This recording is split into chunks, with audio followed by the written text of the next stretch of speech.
पूंछ में बढ़ाया, अरे छोड़ मुझे बोले मामा, और ये कह करके झट वहां सुग्रीव ने अंगद ने अपनी पूंछ से मामा को सुग्रीव के पास भेज दिया।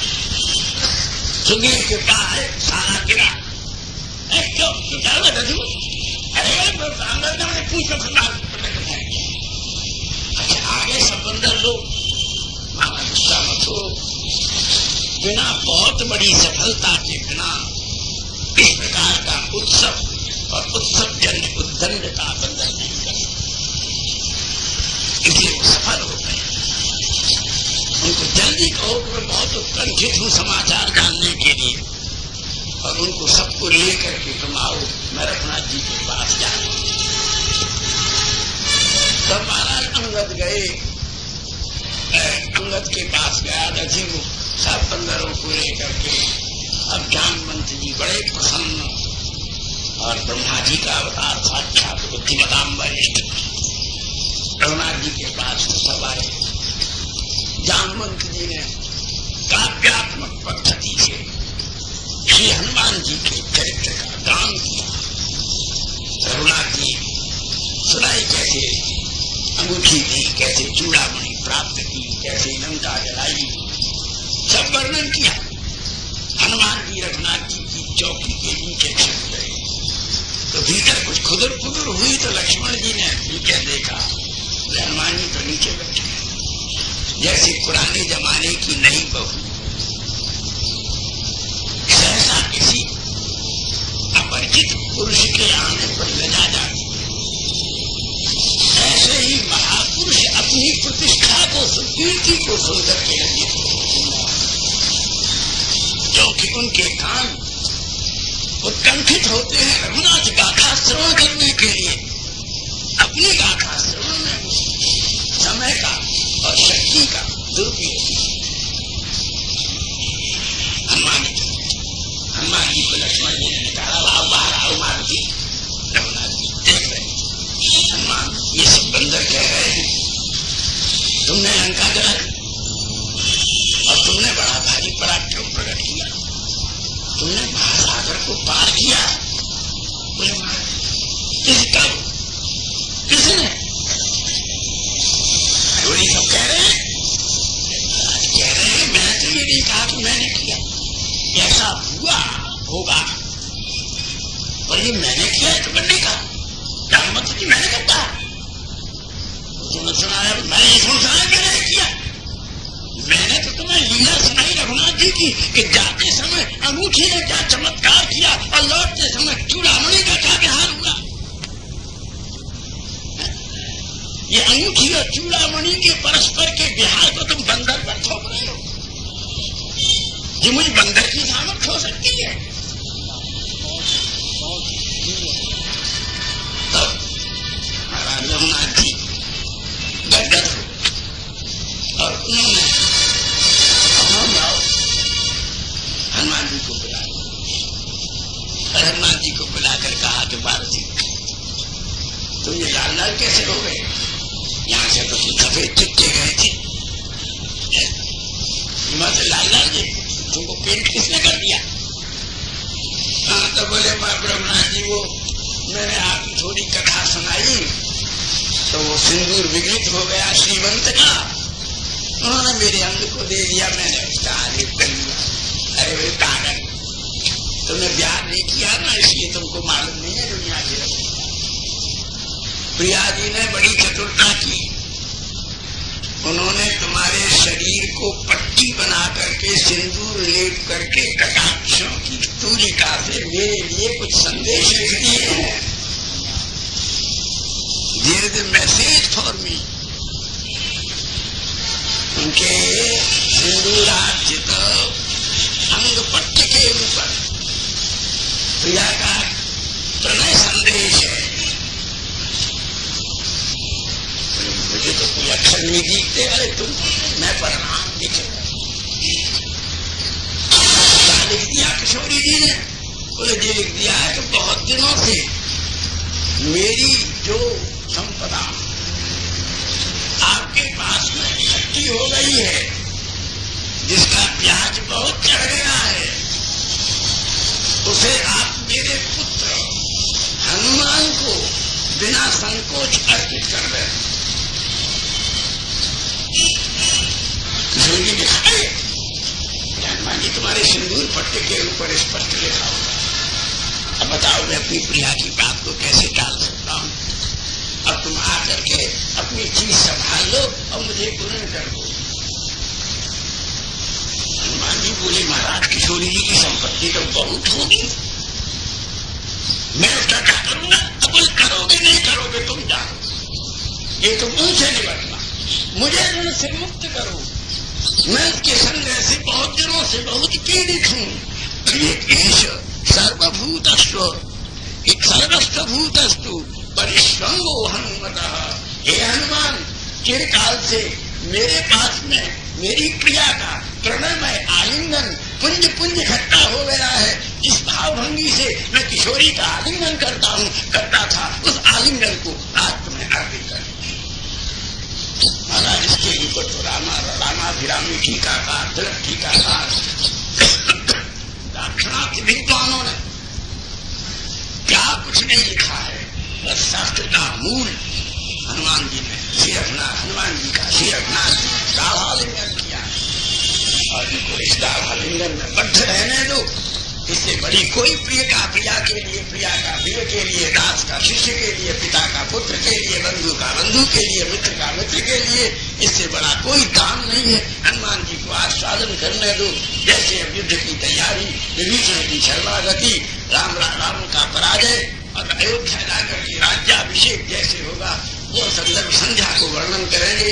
राजसभा में थोड़ी थोड़ी अपनी पुष्पांजलि लेकर के अर्पित करिए भगवान के अभिषेक में। कथा कल प्रातः काल ही होगी। करुणयावतीर्णः कल्पां च हुवैषश्च लक्ष्मणश्च महाबलः वैदेशिया दर्शनेनाद्य धर्मतः परिरक्षिता। एष श्री प्रातः काल के कथा संदर्भ में आप लोगों ने श्री हनुमान जी महाराज के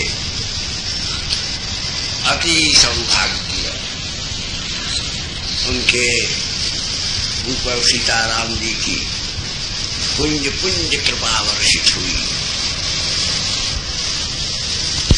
सीताराम जी का स्वरूप, सीताराम जी का स्वभाव, सीताराम जी का भाव, सीताराम जी की करुणा सब हनुमान जी में ओतप्रोत एकाकार हो गई है।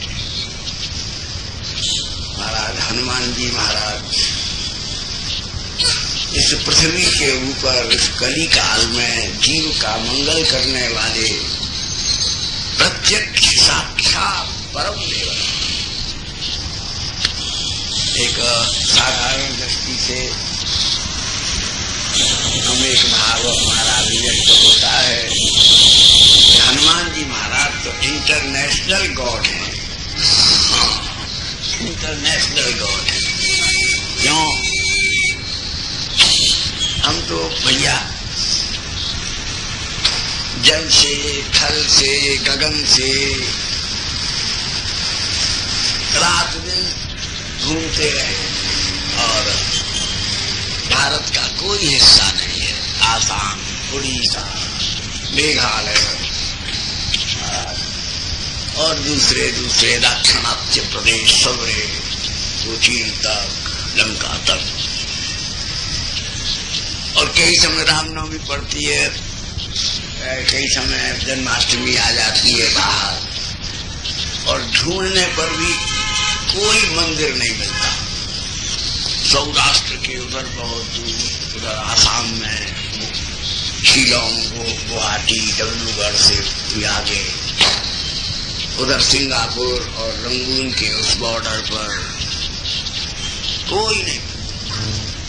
परंतु बहुत जब कहते हैं भाई आज हम कहीं न कहीं कोई को प्रणाम करना चाहते हैं, तब ढूंढने पर, खोजने पर किसी न किसी पेड़ के नीचे बैठे हनुमान जी जरूर मिल जाते हैं। इसलिए भैया ये इंटरनेशनल कॉल हनुमान कुमार।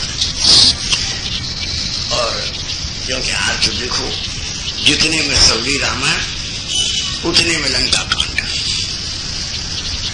क्योंकि लंका कांड जैसे ये जो वार्स होती है ना, बैटल्स होती है ना, हिस्टोरिकल बड़ी बड़ी ग्रेट वार हुई हैं हमारे समय में। आपके समय सन 14 की लड़ाई हुई, विश्व युद्ध और सब बड़े बड़े युद्ध हुए। तो ये देखने में वैसा युद्ध है, ये मारा वो मरा,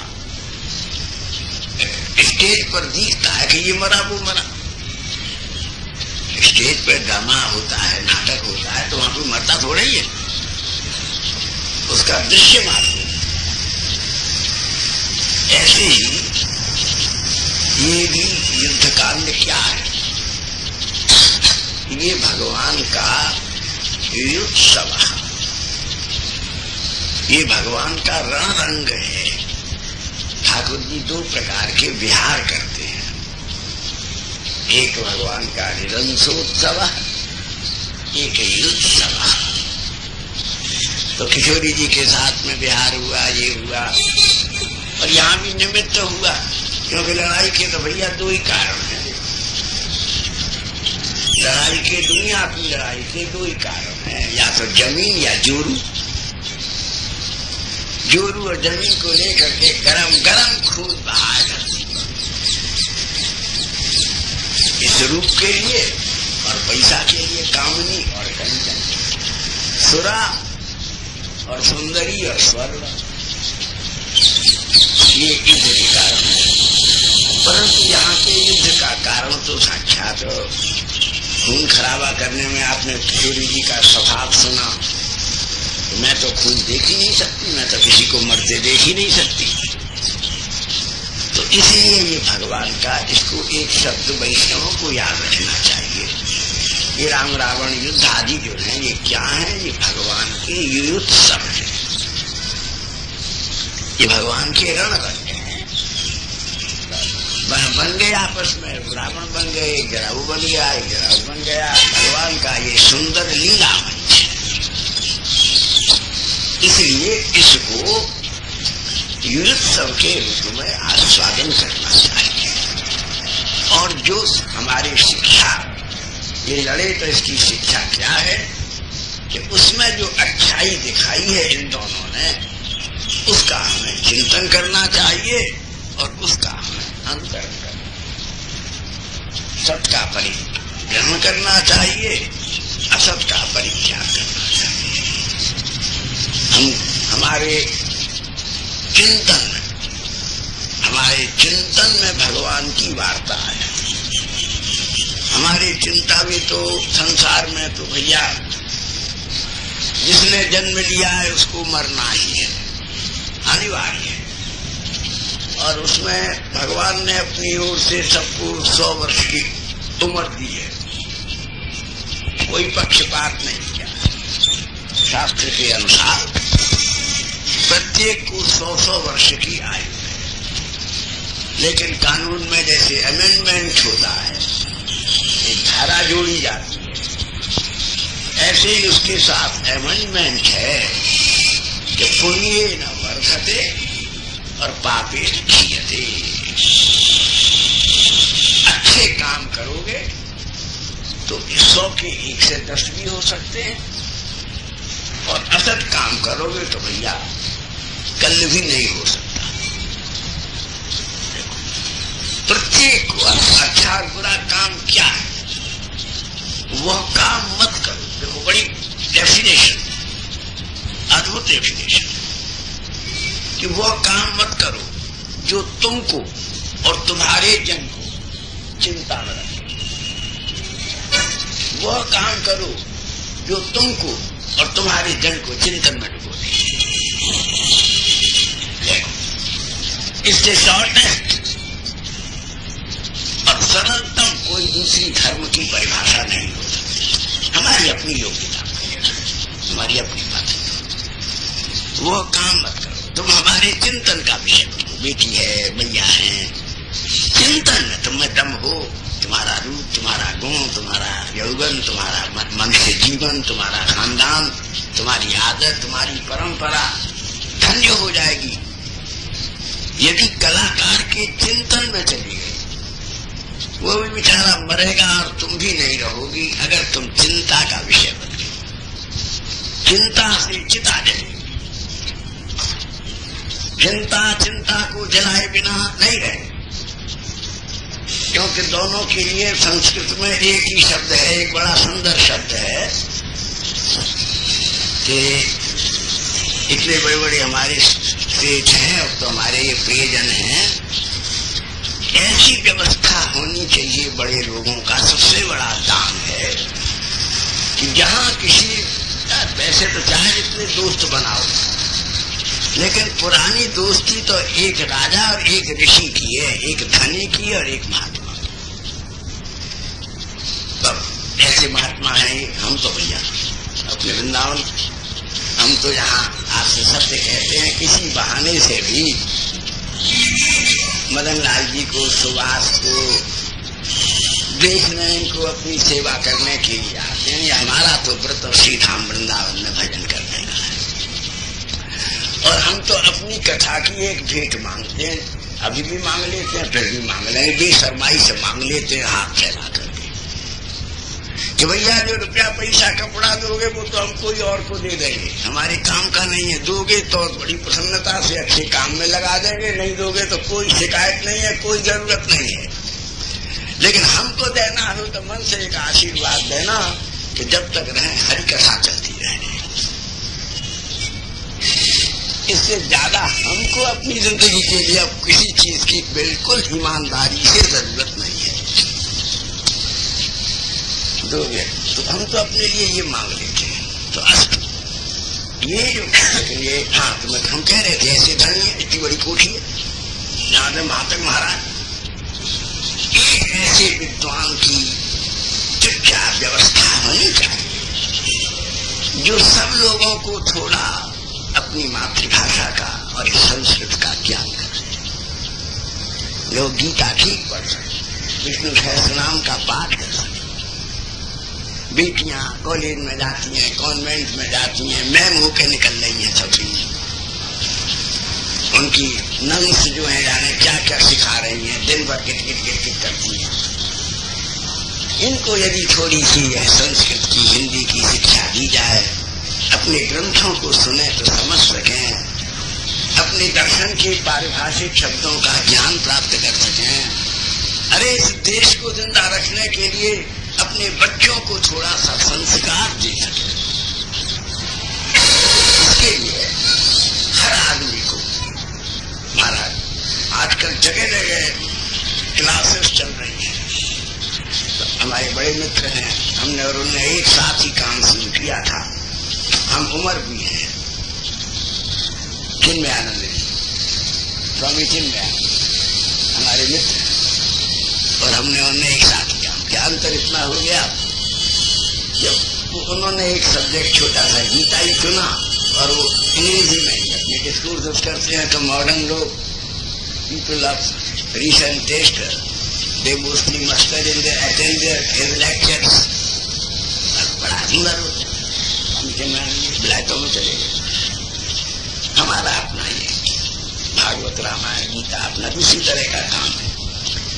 उन्होंने जगह जगह क्लासेस बनाई है गीता की, बहुत अच्छी अच्छी क्लासेस, बेंगलोर, बैसली, कोची, कई जगह हमको भी मौका मिलता है। ऐसे अब यहाँ जैसे ये नमक मंडी का सत्संग है, ये है, इसमें 8 दिन में 5 दिन में लोगों को थोड़े से, क्योंकि भारत सरकार नहीं कर सकेगी। काशी विश्वविद्यालय खतरे में पड़ गया है, बंद होने वाला है। संस्कृत के लिए सरकारी कोई प्रोत्साहन नहीं है और संस्कृत अगर नहीं रही, कौन ब्याह पढ़ाएगा तुम्हारे बच्चों का, कौन पूजा कराएगा? गीता भागवत रामायण कैसे पढ़ोगे?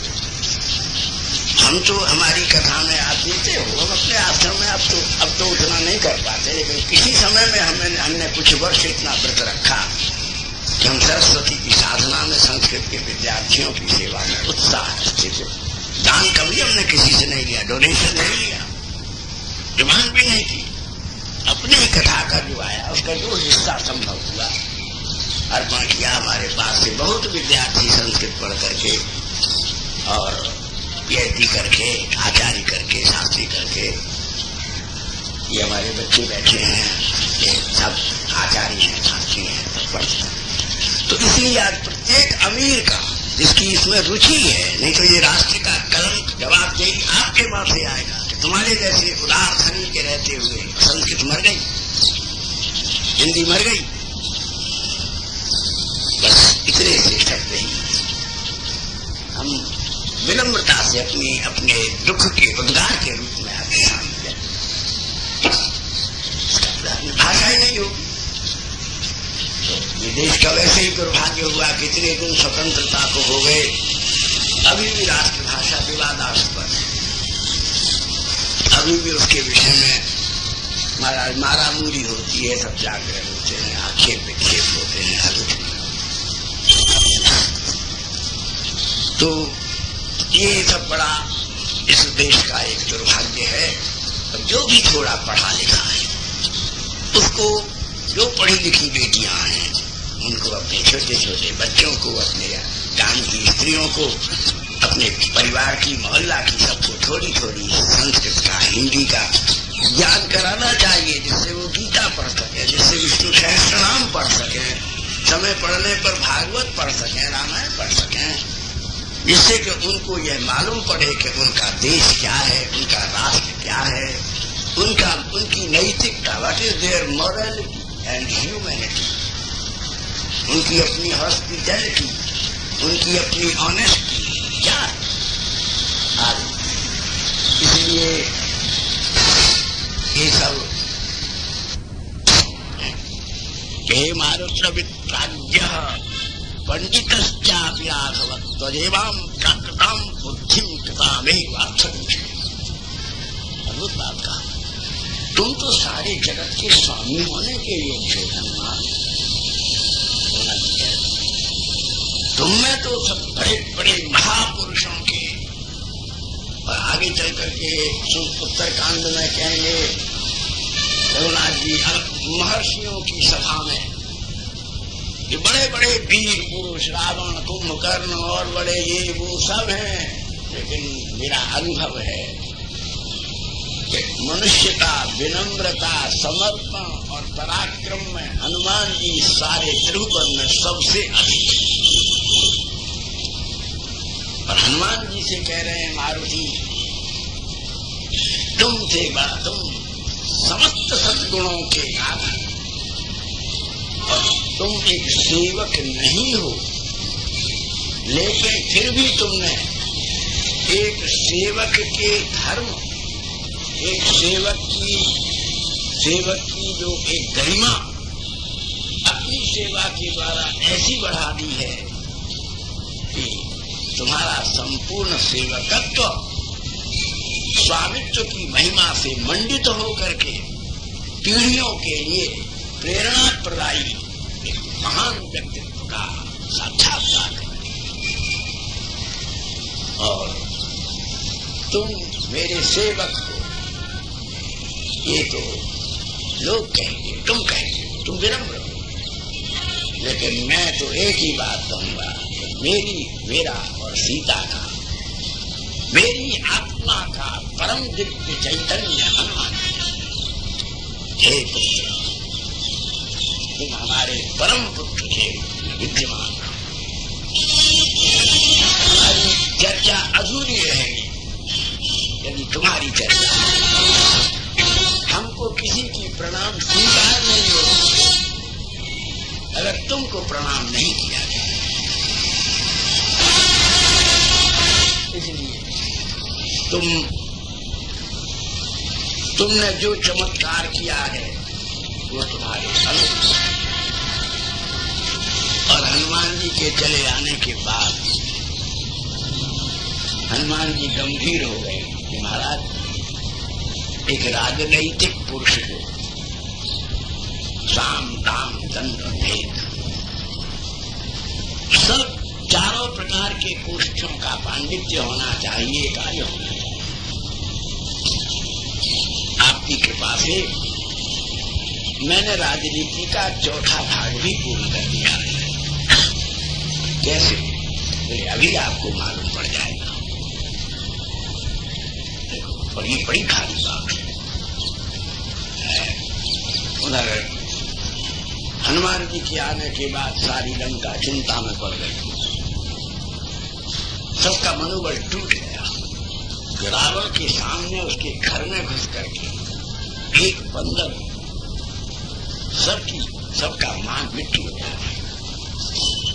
एक अकेले बानर को ये मेघनाथ, प्रहस्ता और दूसरे बड़े बड़े राक्षस चूड़ामणि इसको काबू, इसलिए विवाद हो गया। लंका के संगठन को क्षति पहुंच गई। लंका की श्रद्धा में हनुमान जी ने विस्फोट कर दिया और हर एक आदमी चर्चा कर रहा रावण को संधि कर लेनी चाहिए, किशोरी जी को समर्पित कर देना चाहिए। जिसका एक बंदर ये, और रावण समझता है कि इसके दो ही आदमियों से मेरा दो जनों से मेरा पाला पड़ा, गिद्ध से और बंदर से।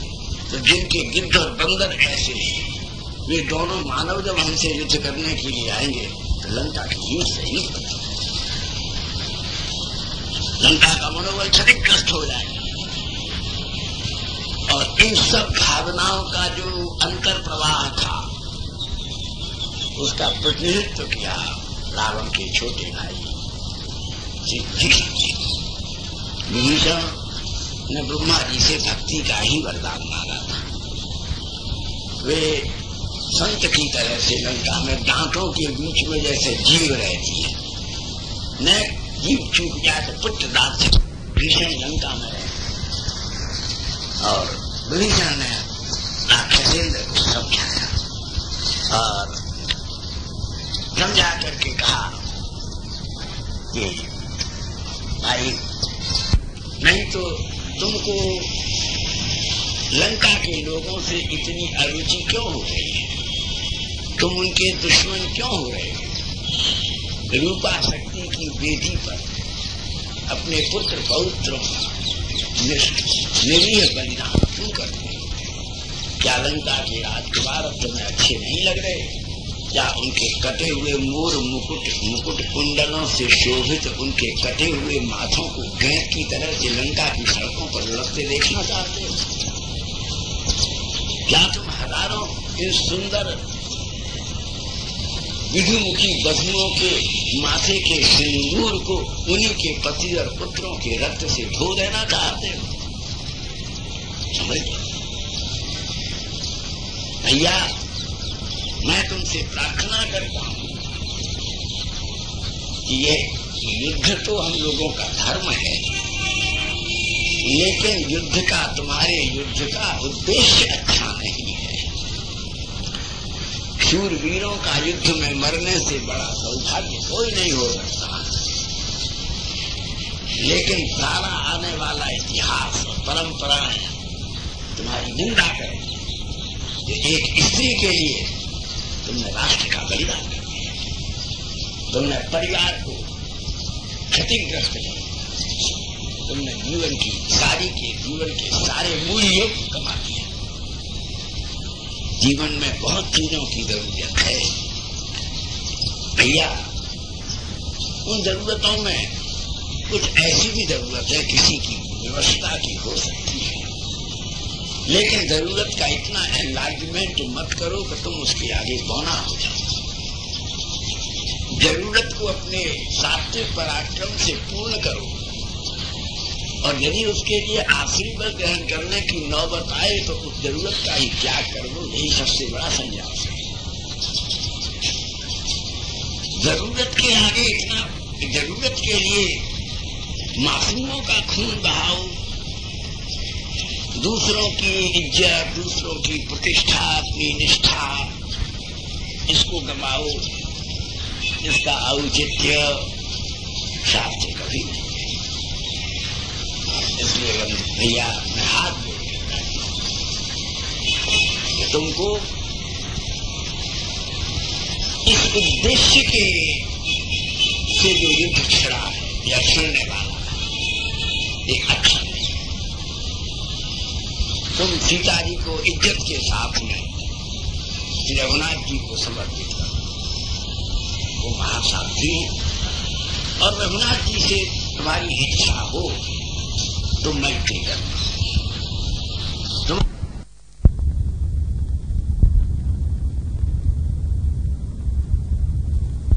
युद्ध का उद्देश्य उचित रखो और पराक्रम का प्रकाश तो मैं तुम्हारे लिए निश्चित भैया अपने मन के, रुचि के, स्वभाव के और श्रद्धा के विरुद्ध भी आचरण करूंगा। लंका की भावी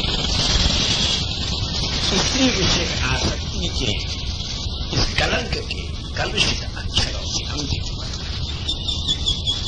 ये मेरी बात है। लाखों स्त्रियां तुम्हारे महलों में हैं, लेकिन तुम किस उद्देश्य से इस मानवी के प्रति इस प्रकार का असक्त और इस प्रकार का कठोर आचरण करने को प्रस्तुत हो? तो मेघनाथ ने विभीषण का बहुत विरोध किया और प्रहस्तादि को भी उसके सहमत नहीं हुए और अन्यों ने भी उसके विषय में कुछ ने विभीषण का अनुमोदन किया और कुछ लोगों ने विभीषण का खंडन किया। तब रावण ने कहा कि विभीषण तुम एक भाई की तरह और तुम एक मित्र की तरह बात कह रहे हैं, लेकिन तुम इस बात को भूल गए। तुम राज दरबार में और राज दरबार में ये कमजोर और ममता पर बातों के कहने का क्या रिएक्शन होगा? तुम दूसरों को भी मुंह खोलने का मौका दे रहे हो और रावण की सभा के अनुशासन को बाधित कर रहे हो। ये तुम्हारा पहला अपराध है, इसलिए मैं क्षमा करता हूं। यदि तुमको व्यक्तिगत रूप में भाई या मित्र के तौर पर कुछ कहना है तो मेरे महलों में आके चलो।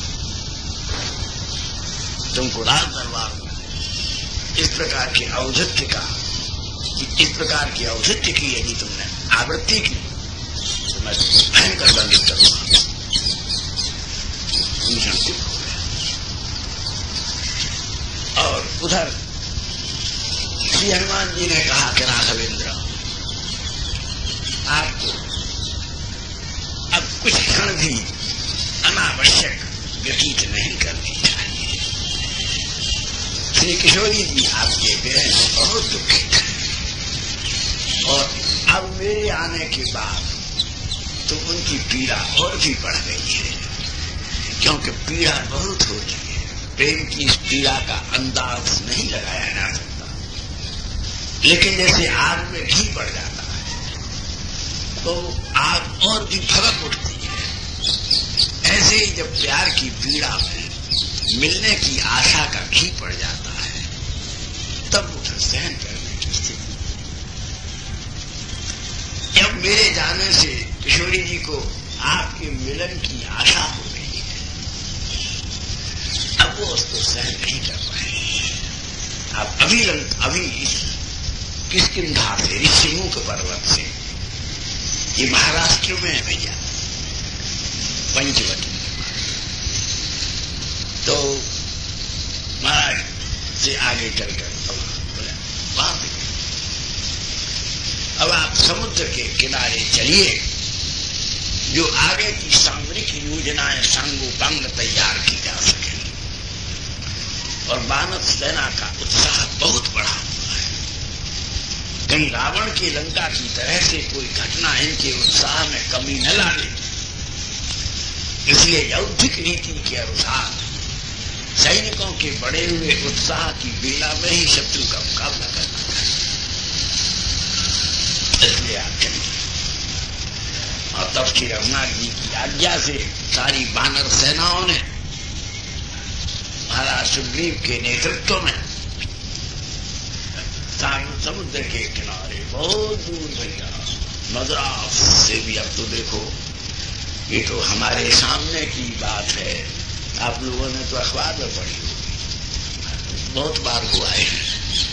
जिस दिन अचानक ही महासमुद्र में प्लावन हुआ था और रामेश्वरी की लंबी पूंछ की तरह से बनी हुई धनुषकोटि जिसमें रामेश्वरम का पुल बना हुआ था वो महासागर के गर्भ में डूब गया।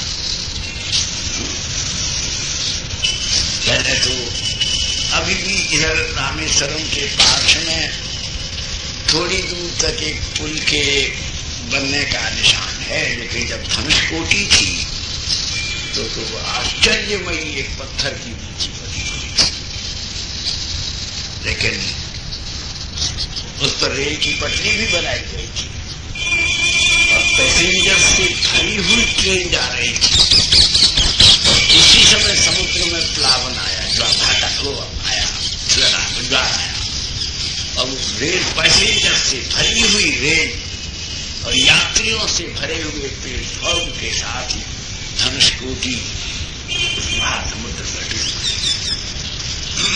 इस बात को थोड़े दिन की बात है, हमारे मदनलाल जी की हमारे समय की बात है, लेकिन आप जब गए थे तब धनुषकोटि डूब चुकी डॉक्टर जी।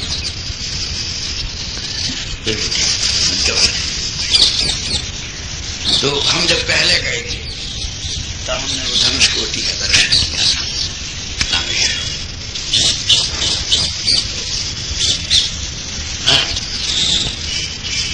तो इसलिए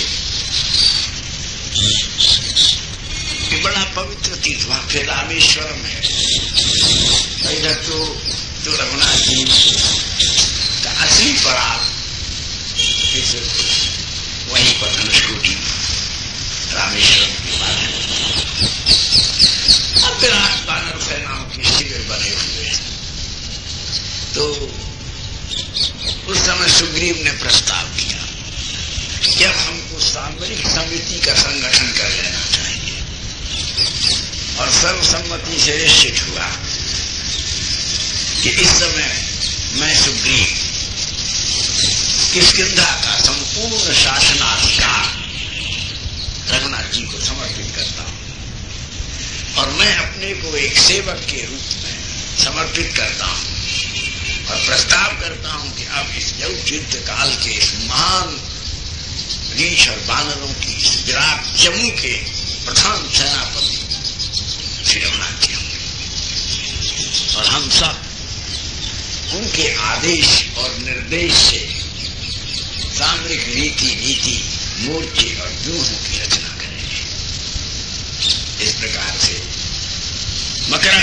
मकरव व्यूह की रचना होगी। आपने चक्रव व्यूह का नाम तो सुना अभिमन्यु के प्रसंग में।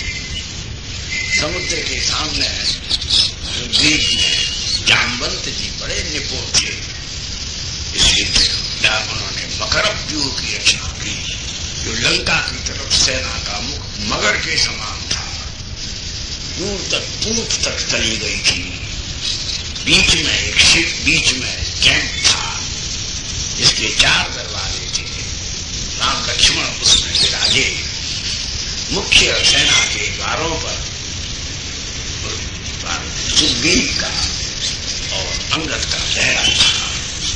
जामवंत मुख्य द्वार पर थे। हनुमान जी रघुनाथ जी के अंगरक्षक नियुक्त कर दिए गए। इस प्रकार से फिर केसरी बानर और तार और द्विविदा, इसमें 10,000 महान हाथियों का पराक्रम था। पीछे उद्दंड हो गया, इसलिए रघुनाथ जी ने उसको अपनी सेना से निकाल दिया और उसको कहा कि तुम मेरे सिर्फ सेवक हो, तुम्हारे हाथों से मैं मृत्यु दंड तुम्हें नहीं दे सकता, इसलिए जाओ कृष्णावतार में तुम बलराम जी के हाथों से वृंदावन में यमुना के किनारे मारे जाओगे। अभिशाप जीवित को दे दिया। इसने लंका में रात्रि के समय जाकर के वहां की राजकुल की महिलाओं के साथ कुछ अभद्र व्यवहार करने की कोशिश की। रावण का दूत आया कि महाराज आप मर्यादा पुरुषोत्तम हो, आप मेरे शत्रु जरूर हो, लेकिन आपका व्यक्तित्व और आपकी गरिमा मुझे ज्ञात है। आपका ये दूत आपकी मर्यादा के विरुद्ध लंका में व्यवहार कर रहा है।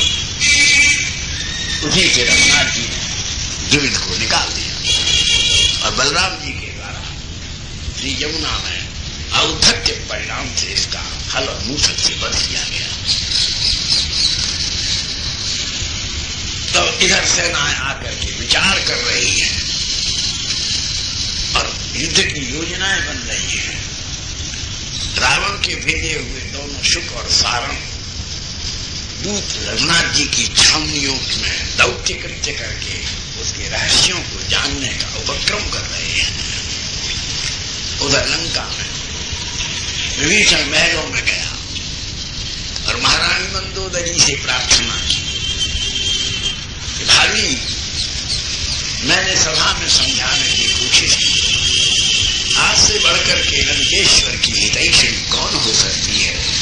हे लंका की राजराजेश्वरी, मैं सारी लंका की निरीह प्रजा की ओर से बद्धांजलि आपसे प्रार्थना करता हूं कि आप इस महान कुमार्ग पर जाने वाले, इस बुद्धि वाले अपने पुत्र को संभालो। और यदि आप जैसी बुद्धिमती और तेजोमयी पत्नी के रहते हुए यदि लंका और राक्षस कुल और रावण का यदि नृशंस बंद हो गया, तो हे भाभी, आने वाली पीढ़ियां तुम्हारे ऊपर भी लांछन लगाए बिना नहीं चुकेगी, क्योंकि पति का जो भी कुछ कृत्य है, जो दोष है उसके चरित्र का, उसमें बहुत बड़ा हाथ, उसकी बहुत बड़ी जिम्मेदारी पत्नी की भी है। पत्नी का धर्म है कि अपने पति को कुमार्ग से जाने से रोके और खानदान के नाश करने वाले उपक्रम का अपने परिवार पर असर नहीं होने दे, क्योंकि पति का व्यक्तित्व है सारे व्यवहारों को संभालना, लेकिन घर की स्वामिनी तो पत्नी है, परिवार के परिणाम को संभालना एक उत्तम पत्नी का धर्म। इसलिए जिस पत्नी के रहते लड़का बिगड़ जाए, लड़की बिगड़ जाए, तो उसकी बहुत बड़ी जिम्मेदारी घर की बहू को है, घर की मां को है। समाज की बुझी बुझी और झुकी झुकी आंखें घर की पत्नी से पूछेंगी कि तुम्हारे रहते हुए तुम्हारे घर में ये दुर्घटना कैसे हुई। इसलिए ये देखो, सब माताएं बैठी हैं, बेटियां बैठी हैं, ये सबकी गरिमा है, ये सबका कर्तव्य है। खूब प्यार करो पुत्र को, पति को, भोजन कराओ, जब भोजन कराओ और सुख की बात आए तब उनके साथ में तुम सुंदर गौ का सा व्यवहार करो, तब तुम एक कामधेनु गाय हो। लेकिन जब कोई शासन का समय आए तो व्याख्यानी होकर क्या लाभ, तो सब सिंहनी होकर के असलाचार का विरोध करो, नहीं तो बहुत बड़ा अनिष्ट हो जाएगा। ये सब बातें कहीं विभीषण ने मंदोदरी ने भी कहा कि देवर जी, भैया मैं बहुत समझा, तुम समझाओ ना।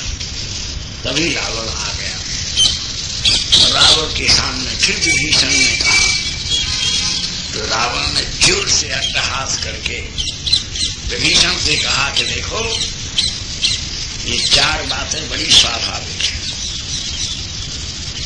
कोई भी कितनी बड़ी महान स्त्री हो, कितनी भी सुंदर, कितनी भी सुशील, कितनी भी कुलीन, कितनी भी शालीन, कितनी भी साध्वी, उसमें से उसकी चंचलता अलग नहीं की जा सकती। ब्राह्मण कितना भी घोराधिघोर अधम हो, खोजने पर कहीं न कहीं कोई उसके पूर्व पुरुषों के तेज का कर्म मिल जाए। रिश्तेदार कोई कितना भी अपना सुभैषी, कितना भी अंतरंग आत्मीय क्यों न हो, लेकिन अपने रिश्तेदार की उन्नति की ईर्ष्या की ज्वाला उसके मन में कहीं न कहीं भड़क रही होगी और मौके पाने पर वो अपने रिश्तेदार के हित की में होली जलाते। इसलिए देखो, रावण का अनुभव है, शास्त्र का पंडित है। इसलिए देखो, तुम मेरे भाई हो, तुमको मेरे प्रति ईर्ष्या हो, तुमको मेरा सुख चैन से रहना अखरना। बोले भैया, सबके प्रति ऐसा दोषारोपण मत करो। मैं क्या करूं? तुम जिनको अपना शत्रु बना बैठे उनका भी रिश्तेदार भरत है, भाई है, जिसने उनके लिए राज्य सिंहासन त्याग दिया। लेकिन इस गौरव के साथ में कि राम परम धार्मिक है, राम परम सत्यवादी है।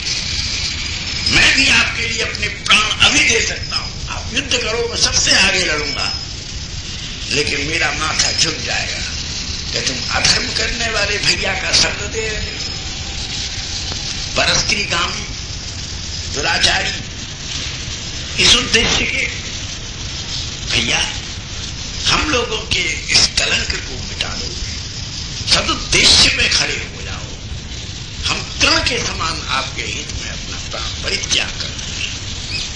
और मैं नहीं छोड़ूं तो गरज के बोला, तो भैया धर्म के लिए मरने का शास्त्र का विधान है, अधर्म का साथ देना किसी रिश्तेदार का कर्तव्य नहीं है। इस समय तो तुम क्या करोगे?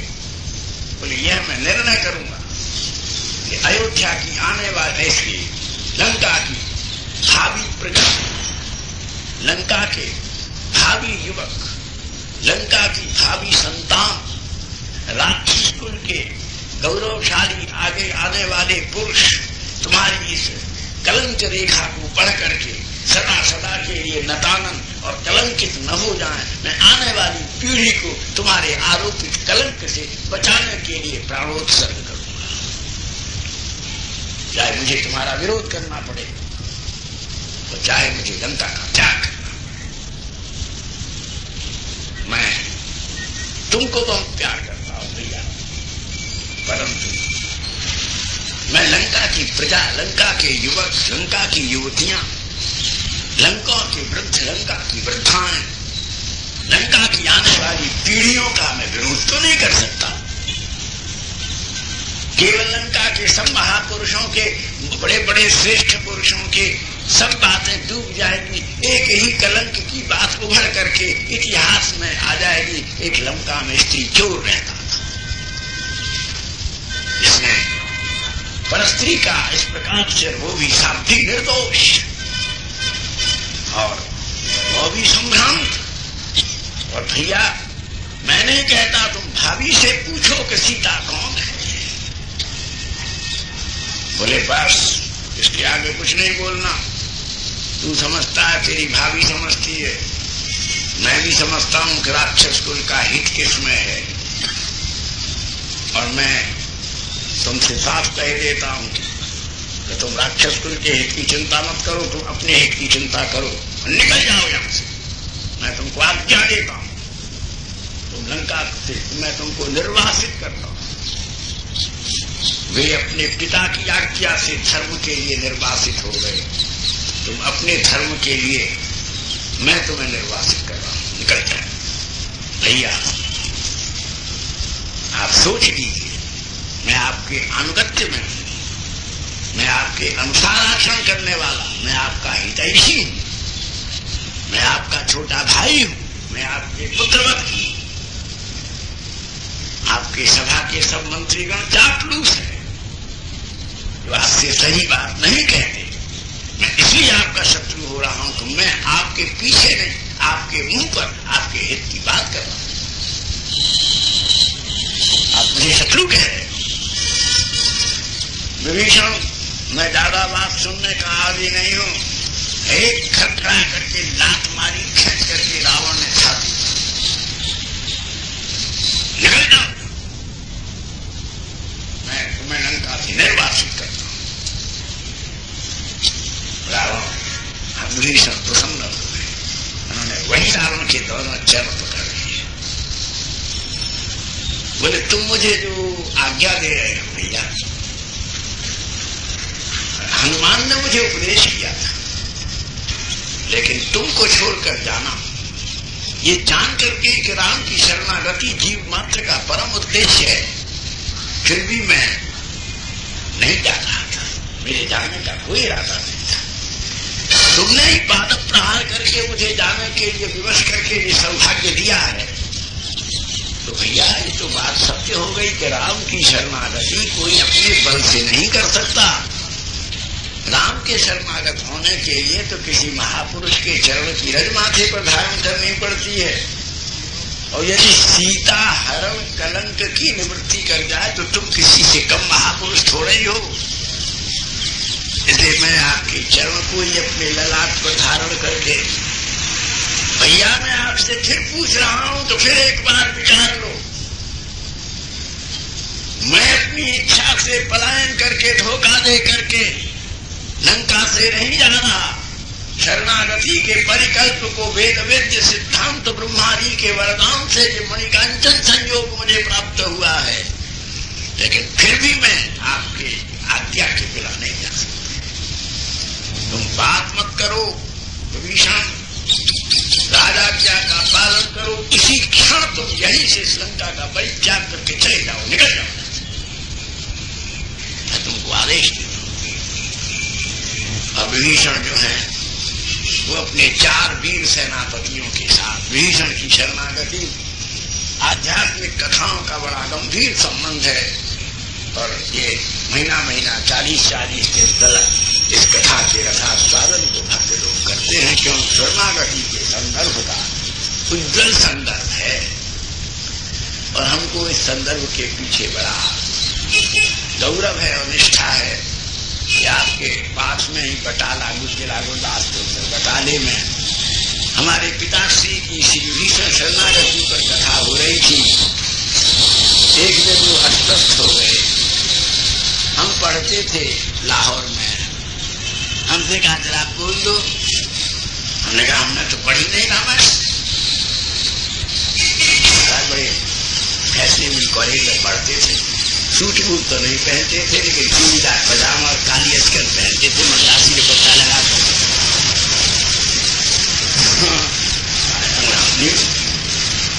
अरे भाई कुछ बोलो, तुम स्कूल में बोलते हो, बड़े बड़े कप लाते हो, शील लाते हो, तो इस विभीषण शरणागति पर कुछ अंड बंड हम बोले, लोगों ने पसंद किया, लेकिन उसके बाद से हमको बड़ी भारी प्रेरणा। बोले तुम ये बात ठीक नहीं, कॉलेज में पढ़ो, स्कूल में पढ़ो, लेकिन अगर तुम स्कूल में पैदा होकर के भागवत रामायण नहीं कहोगे, ये लोग तुम्हें प्रणाम करने थोड़ी आवेंगे। उसी दिन की इसी से पढ़ने से आज हम आपकी सेवा में टूटी फूटी भंगी से वाल्मीकि रामायण की कथा की तो पहली कथा का, और यही अमृतसर में मदन लाल जी छोटे थे तो हमारे पिताजी के साथ ही, लेकिन शिष्य हमारे भाग्य में लिखा था। जानते हुई जयरामी शाह की जन्मघर सबसे पहले गोपी गीत की कथा हमने अमृतसर में की थी, और उससे भी पहले जब हम छोटे से थे तो हिंदू कॉलेज के प्रांगण में जो संकीर्तन महासम्मेलन हुआ था, उसमें 1935 में पहले प्रवचन में हमको आप लोगों का प्रेम और सहयोग प्राप्त हुआ। आप कहते तुम कहाँ से हो? तो हिंदू सभा कॉलेज प्रांगण में सम्मेलन हमारे पिताजी प्रेसिडेंट थे, स्वामी गंगेश्वरानंद जी थे, स्वामी शिवानंद जी महाराज थे, तो इस प्रकार से ये विभीषण शरणागति का एक अंतरंग संपर्क है। और इस प्रकार से विभीषण रावण को प्रणाम करके, तो भैया मुझे आज्ञा है, रावण मुंह फेर दिया। रावण के 3 और सेनापतियों ने उसका साथ दिया। आकाश मार्ग से उड़ करके रघुनाथ जी के शरणागत सुग्रीव द्वार पर पहरेदार थे। युद्ध का आपत्ति काल तूर्यनाद हो गया। सावधान सावधान, कुछ राक्षस गुप्तचर आकाश में आ गए हैं। चारों तरफ तूर्य फेरियां बज उठी। सब लोगों के आयुध निकल आए, तलवारें उठाए, सावधान हो गए। तब विभीषण ने कहा कि हे किष्किंधाधिपति, हम निहत्ते हैं और हम राम की मैत्री के प्रस्ताव को लेकर के भगवान के शरणागत हो रहे हैं। हम तो वैसे ही आपके बंदी हैं, हम आपको विश्वास दिलाते हैं, हम अपने स्थान से तस्त पर नहीं होंगे, केवल आप हमारा संदेश रघुनाथ जी के चरणों में जाकर के निवेदन करिए। तब सुग्रीव ने वहां कड़ा पहरा नियुक्त करके और स्वयं रघुनाथ जी के पास गए कि 4 सेनापतियों के साथ रावण का छोटा भाई शरणागति की बात कहकर के आपके पास आना चाहता है। आप मुझे जल्दी आज्ञा दीजिए कि मैं उसको बंदी करके कारागार में रखूं। रघुनाथ जी हनुमान जी की ओर देखा। हनुमान जी का महाराज विभीषण जो कह रहा है उसमें सत्य है, तथ्य है, यथार्थ है। वो आपकी शरणागत ही हो रहा है। महाराज से कहिए कि उनकी अवज्ञा करने में जल्दबाजी नहीं करनी। तो रघुनाथ जी ने कहा, सुग्रीव विभीषण कह क्या रहे हैं, उनके शब्द क्या है, उनकी वर्डिंग्स क्या है, आप मुझको सुनाओ। महाराज सुग्रीव ने कहा, तो कहते हैं पौलक्ष्य मग्रजनुषम परुषम वदन्तम संत्यज्य बांधव जनम च विभीषणोऽहम् रामं विराममिद विशता बलाकम् आपन्न दैन्य हरणम शरणम अभीत। मैं पुलस्त्य ऋषि के कुल में उत्पन्न हुआ विभीषण, रावण का छोटा भाई। मेरी माता ने जबरदस्ती मेरा नाम विभीषण जाने क्यों रख दिया, यह मेरी समझ में नहीं आ रहा था। आज समझ गया कि बड़े बड़े ऋषि मुनि तपस्वी योगी साधना संयम करके भी अभी तक अपने स्थान से एक कदम भी आपकी ओर नहीं बढ़ पाए हैं। और निंदकों के बीच में, विरोधियों के बीच में, तमोगुणियों के बीच में और राक्षसों के बीच में रह करके भी मैं पति पुत्रादिकों की चिंता न करके उनसे बिना मिले हुए, बिना पूछे हुए निरुद्ध भाव से हे राघवेंद्र आपके शरणागत हो रहा हूं।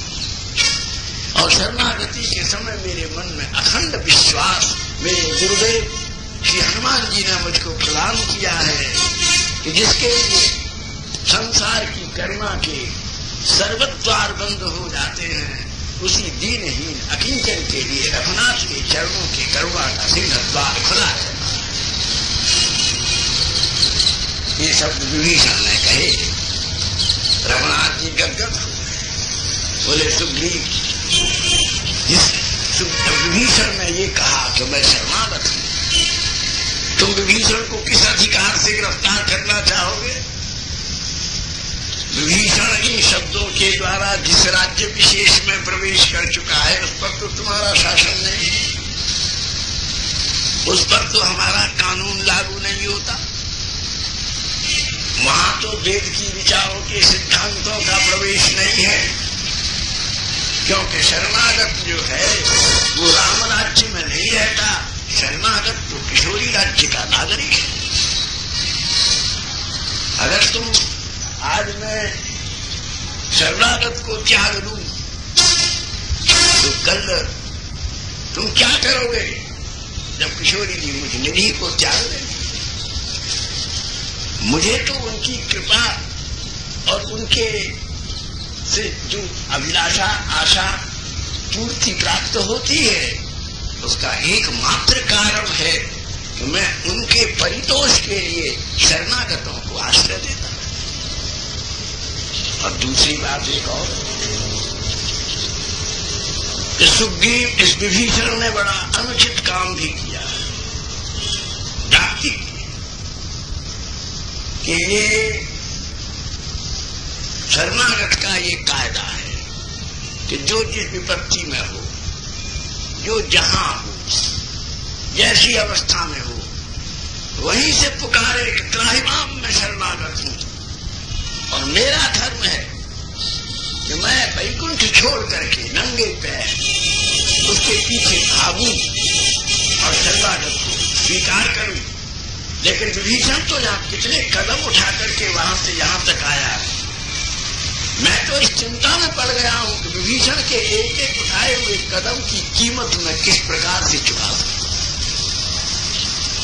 इसलिए अभयागतो मदपयाति चेन्मुधा रघुगो भवन्ति लघवो न किम सखे अनुजो यमस्तु तनुजो थवा